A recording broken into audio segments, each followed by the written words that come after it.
Voici la carte du réseau ferroviaire belge et ce que le président de la NVA, Bart De Wever, veut en faire. Proposer d'interrompre à Bruxelles les lignes Anvers-Charleroi ou Ostende-Liège pour se passionner de chemin de fer, c'est ignorer que la jonction Nord-Midi est déjà complètement saturée. La jonction Nord-Midi ne permet pas d'accueillir plus de trains qu'elle n'en a à l'heure actuelle. C'est d'ailleurs une des raisons pour laquelle récemment des trains ont été déviés de la jonction vers la gare de Schaerbeek, parce qu'on ne savait pas augmenter la capacité de la jonction. Donc limiter les trains à Bruxelles, d'abord, ne correspond pas à l'offre et à la demande des nafteurs, mais n'est pas possible avec la particularité belge et bruxelloise du réseau ferroviaire. Pour qu'une ligne ferroviaire soit rentable, il faut d'abord qu'elle soit longue. Au Trépine, nos gares bruxelloises sont des gares de passage, impossible d'y stationner.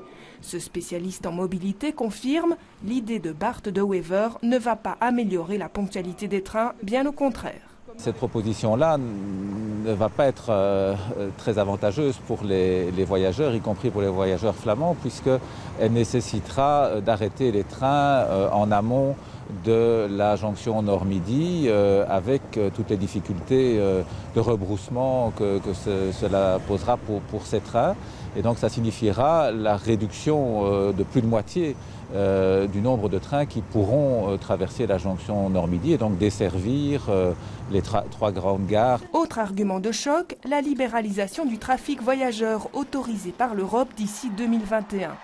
Difficile d'imaginer nos pays voisins accepter de n'exploiter que les lignes côté flamand ou côté wallon.